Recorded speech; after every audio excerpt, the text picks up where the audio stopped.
367 lucky की मौत। Undead ancient capital के आसपास लकी की रेस्क्यू टीम के खो जाने की खबर ने आरव को जैसे एकदम जड़ कर दिया था। लॉस्ट, ये शब्द उसके दिल में किसी ठंडी तलवार की तरह चुभ गए। उसकी नसों में खून का बहाव भी थम सा गया। उसके अंदर एक ठंडक धीरे धीरे उसकी आत्मा में समा गई और उसे एक गहरे निराशा के दलदल में धकेल दिया। ऐसा महसूस हो रहा था कि वो उस दुख भरी दुनिया में फंस चुका है, जहां से निकलने का कोई रास्ता नहीं था। आरव बस बिना कुछ बोले सुने खड़ा रहा। रेफरी की काउंटडाउन की आवाज उसके कानों में गूंज रही थी, लेकिन वो जैसे एकदम बहेरा हो चुका था। उसके दिमाग में सिर्फ एक ही बात बार बार आ रही थी, वो दर्द भरे शब्द। लकी मर गया।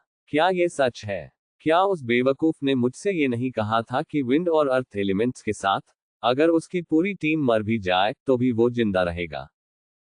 जगह चेइंग से गूंज रही थी और एक्सपर्ट्स के बीच होने वाले इस शोडाउन का इंतजार दर्शकों में एक्साइटमेंट भर रहा था। हर कोई अपनी राय दे रहा था कि मैच का परिणाम क्या हो सकता है। लेकिन जब सभी लोग आर्केन यूनिवर्सिटी के टॉप स्टूडेंट्स के बीच इस एपिक बैटल का बेसब्री से इंतजार कर रहे थे, वहीं किसी का दिमाग पहले से ही शून्य हो चुका था। नयन ने तुरंत समझ लिया कि कुछ गड़बड़ है। उसने जल्दी से मेन रेफरी से कहा, रेफरी रुकिए। क्या हुआ? रेफरी ने सख्ती से पूछा। क्या वो भागने की कोशिश कर रहा है? मैं इस दिन का बहुत समय से इंतजार कर रहा हूं, तुषार ने ठंडी मुस्कान के साथ कहा। सच में, हर किसी को महसूस हो रहा था कि कुछ ठीक नहीं है। सभी पार्टिसिपेंट्स को अपनी पोजीशन लेनी चाहिए थी, लेकिन आरव अभी भी स्टेज के किनारे खड़ा होकर अपने फोन को देख रहा था और उसका हाथ ढीला पड़ता जा रहा था। क्योंकि काउंटडाउन शुरू हो चुका है अब और कुछ कहने की जरूरत नहीं है। लड़ाई शुरू करो, सुमित ने कहा। सुमित की आरव से कोई व्यक्तिगत दुश्मनी नहीं थी, लेकिन वो लड़की जिसमें वो इंटरेस्टेड था उसी अपार्टमेंट में रहती थी जहां आरव रहता था। हालांकि वो सिर्फ हाउसमेट्स थे, लेकिन कौन जानता है कि उनका असली रिश्ता क्या था, क्योंकि वो बहुत समय साथ बिताते थे। सुमित ने आरव को चेतावनी देने की कोशिश की थी, लेकिन डिमन किंग आरव ने कभी कैंपस के टायरेंट सुमित को सीरियसली नहीं लिया। दूसरी ओर तुषार को लड़कियों के लिए लड़ाई में कोई दिलचस्पी नहीं थी। उसे सबसे बड़ी दिक्कत इस बात से थी कि बाकी सभी को सिर्फ एक वोट पाने के लिए कड़ी मेहनत और स्ट्रगल करनी पड़ रही थी, जबकि आरव के पास पहले से ही 3 वोट थे। वो इसके लायक कैसे था? रेफरी ने अनाउंस कर दिया था कि मैच शुरू होने वाला है। अगर तुषार इस बंदे को हरा देता है, जो प्रोविजनल कैंडिडेट है, तो वो भी नेशनल टीम का कैंडिडेट बनने का हकदार हो जाएगा। और वैसे भी तुषार को यकीन था कि आरव जैसे बंदे को तो वो एक ही पंच में कुचल सकता था। एक्टिंग कर रहा है। चाहे तुम मैच को रोकने की ही प्लानिंग क्यों ना कर रहे हो, मैं तुम्हें मेरे फिस्ट खाए बिना जाने नहीं दूंगा। तुषार के अंदर गुस्से की ज्वालामुखी फूट पड़ी थी। उसने इस दिन का बहुत इंतजार किया था। उसके हाथों से तुरंत भयंकर आग की लपटें निकलने लगी और 1 मीटर तक उसके चारों ओर भयंकर गर्मी फैल गई। ये चीज बिल्कुल भी सही नहीं थी। तुषार को इस बात की कोई परवाह नहीं थी कि उसके ओपोनेंट तैयार हैं या नहीं। चूंकि वो पहले से ही स्टेज पर थे और रेफरी ने लड़ाई शुरू करने की अनाउंसमेंट कर दी थी, तुषार ने फैसला किया कि वो इस मैच में अपनी सारी भड़ास निकालने वाला था। वो सबको दिखाना चाहता था कि वो तथाकथित प्रोविजनल कैंडिडेट से कहीं ज्यादा ताकतवर है। तुषार के पैरों के नीचे का स्टार पैटर्न जलते हुए एक विशालकाय अग्नि चक्र में बदल गया। जमीन से भड़कती लपटें उठी, जिससे वो अजेय लगने लगा। धत्तेरे की, क्या मैंने तुम्हें इंतजार करने के लिए नहीं कहा था? नयन गुस्से से चिल्लाया। मेरे रास्ते से हटो, ये लड़ाई सिर्फ मेरे और उसके बीच है। तुषार ने नयन की बातों को पूरी तरह नजरअंदाज कर दिया। उसकी निगाहें सिर्फ आरव पर टिकी हुई थी। तुम पागल हो गए हो क्या? नयन ने गुस्से में कहा। तुषार का व्यवहार पूरी तरह से कंट्रोल से बाहर हो चुका था। आरव के फाइट करने के मूड में न होने के बावजूद वो उस पर हमला करने के लिए पूरी तरह से तैयार था। अगर आरव समय पर अपनी रक्षा नहीं करता, तो वो शायद शौक से उबरने से पहले ही जलकर राख हो जाता। तुषार के दिल में सिर्फ एक साधारण गुस्सा नहीं था, वो आरव को पूरी तरह खत्म करने की प्लानिंग बना रहा था। यहां तक कि सुमित भी इस नजारे को देखकर हैरान था। उसने तुषार को उकसाने के लिए थोड़ा भड़काया था, लेकिन उसे अंदाजा नहीं था कि तुषार आरव से इतनी ज्यादा नफरत करता है। क्या ये हो सकता है कि जो वोट आरव के पास था, वो सच में तुषार का होना चाहिए था। सुमित का अनुमान सही था। मंत्री राजेश, जो पहले एनफोर्समेंट यूनियन के हेड थे, तुषार के परिवार से जुड़े थे और उनका वोट शुरू में तुषार के पक्ष में ही था। सुमित की प्लानिंग बहुत सिंपल थी। उसने तुषार को उकसाया था ताकि वो आरव को उसकी ओर से एक सबक सिखा सके। लेकिन उसे ये नहीं पता था कि तुषार तो वैसे भी आरव को माफ नहीं करने वाला था, चाहे उसने कुछ भी कहा हो। तुषार की फ्लेम्स गुस्से में उबल रही थी। उसकी इनेट टैलेंट ने उसके फायरी फिस्ट को साधारण फायरी फिस्ट से कहीं ज्यादा शक्तिशाली बना दिया था।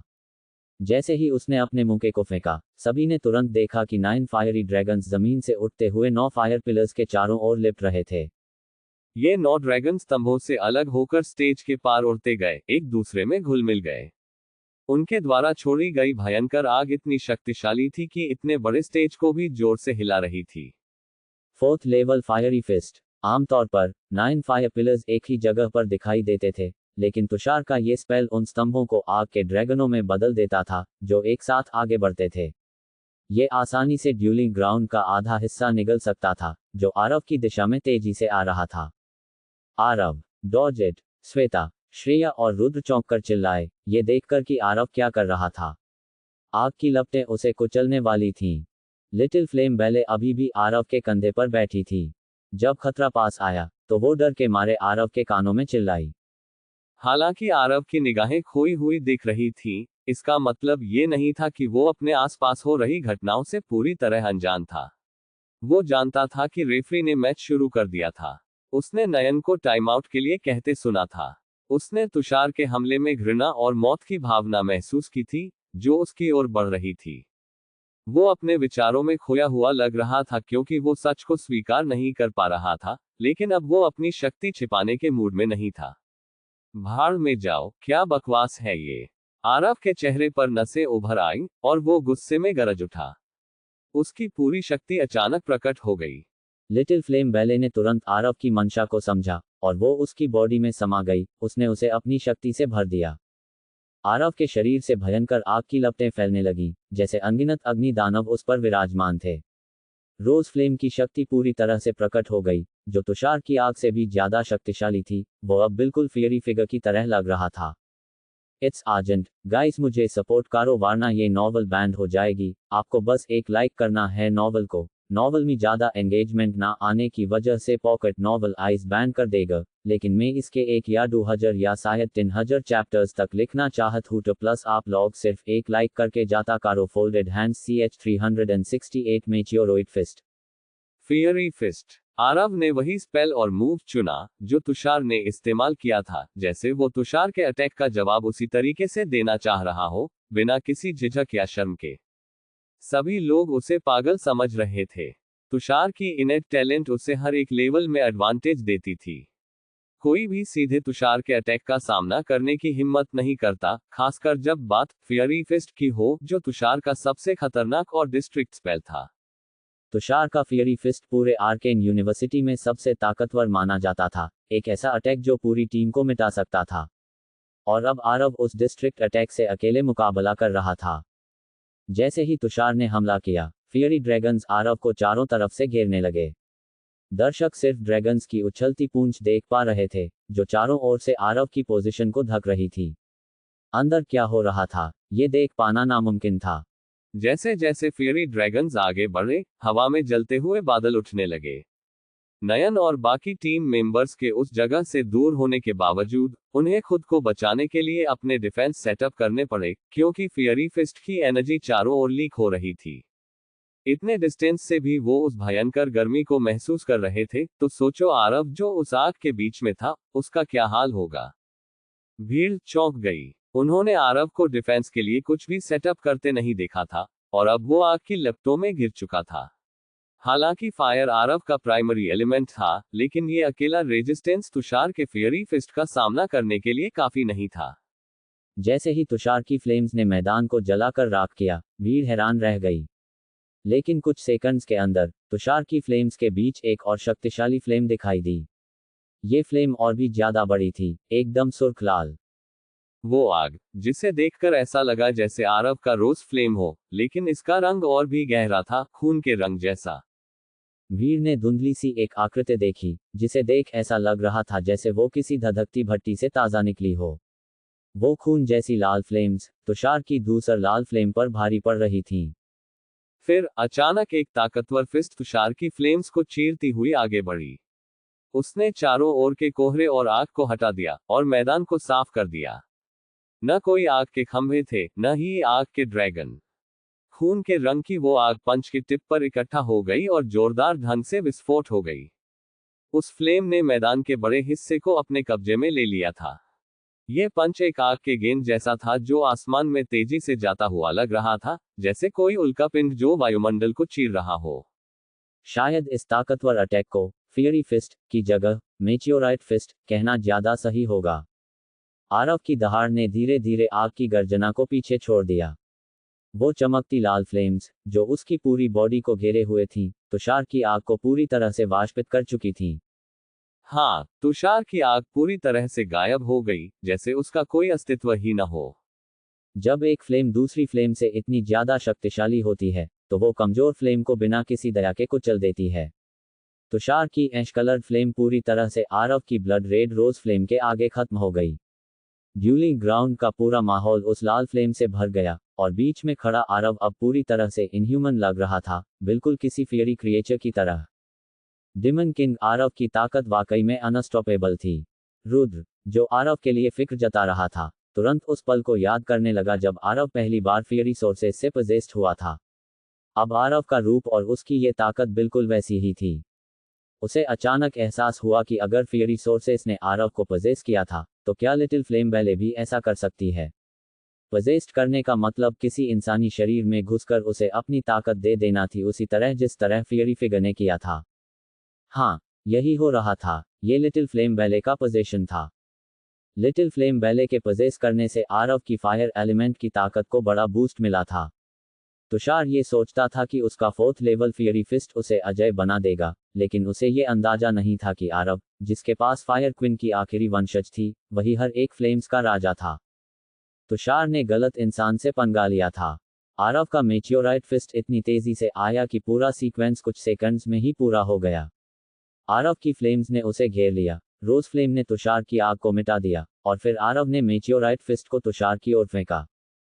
तुषार वहां खड़ा रह गया, पूरी तरह से शॉक्ड। उसकी आंखों में हैरानी, डर और अविश्वास साफ झलक रहा था।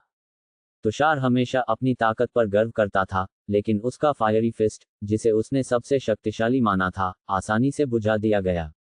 उसके फियरी ड्रैगन्स खत्म हो गए और सबसे डरावनी बात यह थी कि आरव का मेटियोराइट फिस्ट सीधे उसकी ओर आ रहा था, जो एक चमकदार फायर टेल के साथ उड़ रहा था। मेटियोराइट फिस्ट तुषार के शील्ड और आर्मर पर आकर टकराया। दोनों डिफेंसिव इक्विपमेंट इतनी जबरदस्त ताकत के सामने टूट गए और जमीन पर बिखर गए। तुषार का शरीर जम गया और अगले ही सेकंड वो जबरदस्त फोर्स से पीछे की ओर उड़ा, जैसे उसके पेट से मिसाइल टकराए हो। हवा में उड़ते हुए उसने मुंह से खून थूक दिए। तुषार ने हवा में एक लंबा रेड आर्क बनाया और भीड़ पूरी तरह से शॉक हो गई। आखिर में वो एक सॉफ्ट बैरियर से टकराया और एक बेजान कठपुतली की तरह नीचे फिसल गया। उसके बाल बिखरे हुए थे और वो जमीन पर गिरा हुआ था। उसे खुद को उठाने में मुश्किल हो रही थी। उसने अपना सिर उठाया और आरव की तरफ देखा, जो अब भी आग में लिपटा हुआ था। उसकी निगाहें दर्द, अपमान, शोक और अविश्वास से भरी हुई थीं। सुमित, जो अपने दोस्त की मदद करने के बारे में पूरी तरह भूल चुका था, हैरान होकर खड़ा था। उसे तुषार के एरोगेंट शब्द याद आ रहे थे, जो उसने कुछ देर पहले कहे थे। 1 या 2 राउंड्स में, सुमित ने धीमे से बुदबुदाया। क्या आरव का इनेट टैलेंट सिर्फ डबल इनेट एलिमेंट्स तक सीमित था? उसके पास इतनी खतरनाक ताकत क्यों थी? क्या ये एक प्रोविजनल कैंडिडेट की असली ताकत थी? पूरा मैदान लंबे समय तक शांत रहा। कोई भी विश्वास नहीं कर पा रहा था कि जो उन्होंने देखा था, वो सच था। तुषार, जो जमीन पर पड़ा खून थूक रहा था, फायर कैंपस का फर्स्ट रैंकर स्टूडेंट था, इस पर यकीन करना मुश्किल हो रहा था। आखिरकार, सभी की नजरें आरव पर टिक गईं, जैसे वो कोई मॉन्स्टर हो। आरव की बॉडी को घेर रही फ्लेम्स धीरे धीरे बुझ रही थीं। भीड़ को अब तक समझ नहीं आया था कि वो किस ताकत का इस्तेमाल कर रहा था, क्योंकि वो सबकी समझ से परे था। अब किसी को भी आरव की ताकत पर शक नहीं था। आरव, श्रेया, रुद्र और श्वेता जो आरव के सबसे करीब थे, अचानक उन्हें वो कोई अनजाना लग रहा था, जैसे कि स्टेज पर खड़ा इंसान कोई और हो। या फिर शायद ये उसकी असली ताकत थी, जिसे उसने इतने महीनों तक छुपा कर रखी थी।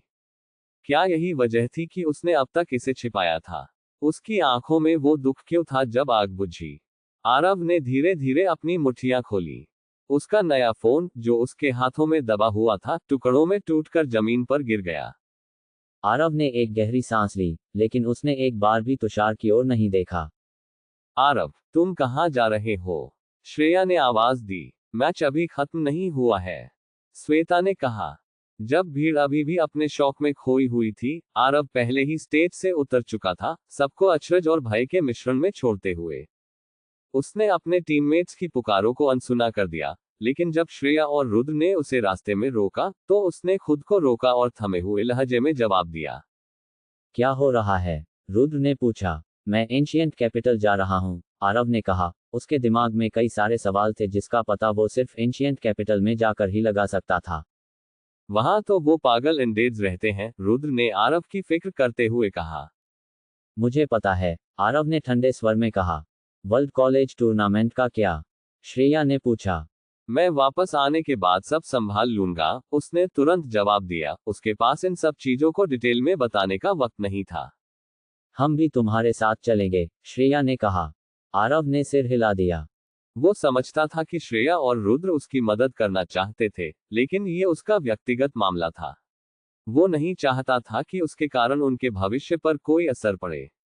369 रिया से मदद। पूरे आर्केन यूनिवर्सिटी में हंगामा मच गया था। सुबह हुए मैच को लेकर तरह तरह की बातें फैल रही थी। आरव, जो पहले से ही कैंपस का हॉट टॉपिक था, अब एक लेजेंड बन गया था।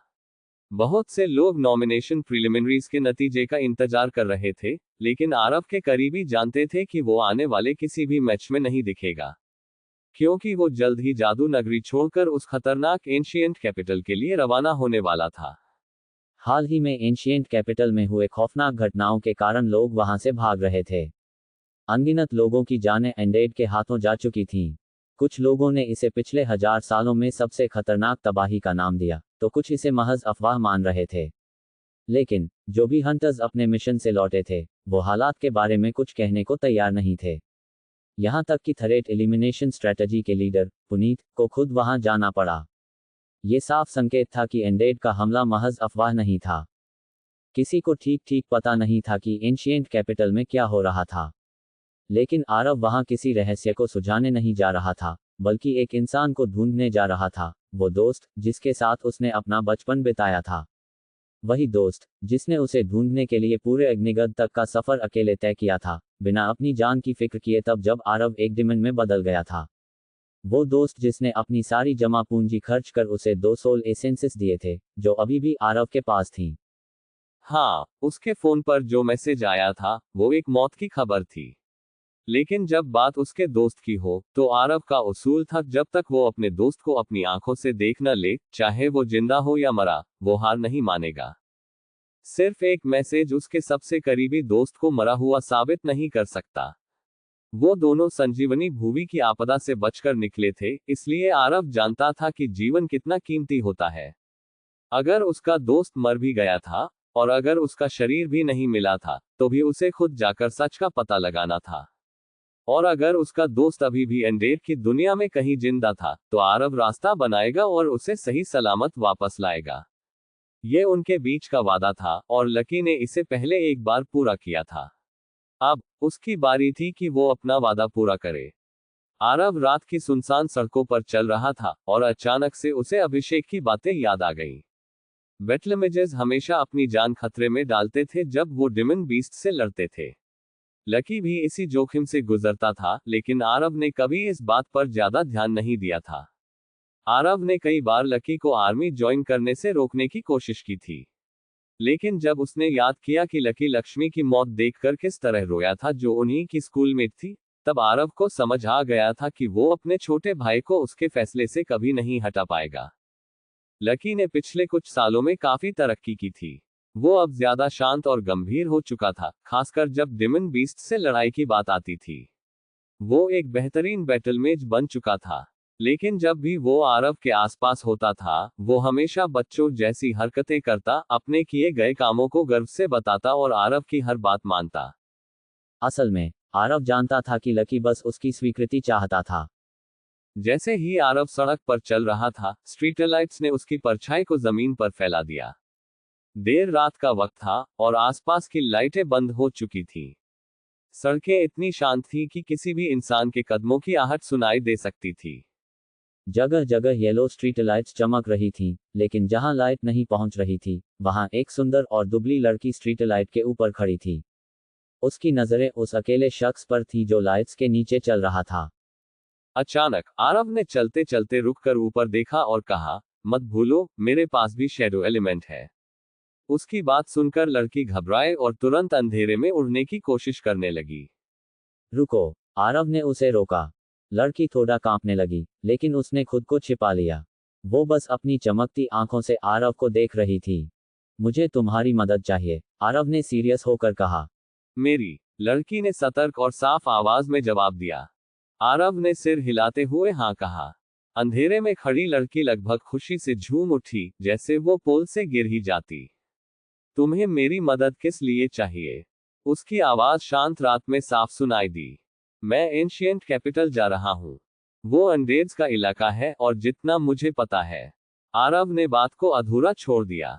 वैम्पायर्स को भी एक तरह का अनडेड माना जाता है, लड़की ने उसकी बात पूरी की। हाँ, इसलिए मैं चाहता हूं कि तुम मेरे साथ चलो, आरव ने कहा। तुम मेरे सीनियर हो, तुम मुझे कुछ भी करने के लिए कह सकते हो। लड़की बहुत खुश लग रही थी। उसकी आंखें पहले से ही एक्साइटमेंट से चमक रही थीं। अच्छा, ठीक है। आरव को थोड़ा अजीब लगा जब उसने उसे सीनियर कहते हुए सुना। रिया धीरे से जमीन पर उतरी। वो पहले ही बहुत खूबसूरत दिखती थी, लेकिन जब से वो वैम्पायर बनी थी, उसमें अच्छा खासा बदलाव आया था। संभावना थी कि उसकी गली के लड़के उस पर क्रश करते थे। वैम्पायर बनने के बाद उसकी शारीरिक बनावट में भी अंतर आया था। उसकी पतली काया अब पहले जैसी नहीं रही थी। वो अब यंग और अडल्ट के बीच में थी, मासूम लेकिन खूबसूरत फिगर। उसकी भीनी खुशबू किसी भी लड़के की आत्मा को उसकी ओर खींच सकती थी। उसकी नाजुक स्किन से उठती हुई महक किसी को भी मोहित कर सकती थी। वैम्पायर में जो आमतौर पर निर्जीवता होती है, वो उसमें नहीं दिखती थी, बल्कि उसकी मौजूदगी में एक तरह की शाही गरिमा आ गई थी, जो पहले एक साधारण लड़की थी। वो इतनी अट्रैक्टिव हो चुकी थी कि आरव मान गया कि वो अब पहले से कहीं ज्यादा खूबसूरत लग रही थी। जब उसे वो रात याद आई, जब वो चुपके से उसके कमरे में आकर उसके पास लेट जाती थी और अपनी लाल होठों से उसकी गर्दन पर दबाव डालती थी, तो आरव को अपनी नसों में खून का बहाव तेज होता महसूस होता था। तुम्हें क्या हुआ है? रिया ने धीरे से पूछा, जब वो उसके एक कदम पास आई। अरे कुछ नहीं। वैसे क्या यहाँ कोई वैम्पायर तुम्हें तंग कर रहे हैं? अगर हाँ, तो बस मुझे बता देना। आरव ने जल्दी से अपनी शर्मिंदगी छिपाने के लिए बात बदल दी। पहले कुछ थे, लेकिन अब वो इस एरिया में आने की हिम्मत नहीं करते, रिया ने जवाब दिया। क्यों? क्या यहाँ कोई ताकतवर वैम्पायर इस एरिया को कंट्रोल कर रहा है? आरव ने अपनी भौहें उठाते हुए पूछा। रिया ने मासूमियत से पलके झपकाए और आरव को देखा। ओह, क्या वो तुम हो? आरव ने हैरानी में सोचत हुए पूछा। रिया ने एक शर्मीली मुस्कान दी। आमतौर पर नए वैम्पायरों को उनके सीनियर्स द्वारा परेशान किया जाता था, खासकर रिया जैसी लड़की को, जो बिल्कुल पड़ोस की साधारण और प्यारी लड़की की तरह दिखती थी। शुरुआत में रिया को कई बार परेशान किया गया था और उसने शांत रहकर सब कुछ सहने की कोशिश की। लेकिन धीरे धीरे उसे एहसास हुआ कि उसकी सहनशीलता ने दूसरों को उसे और तंग करने के लिए एक्साइटेड किया। कोई और चारा न होने पर उसने हिंसा का सहारा लिया। तब से उसे पता चला कि उसकी ताकत वैम्पायरों में काफी ज्यादा है। लाइक करना मत भूलना। Pulse folded hands.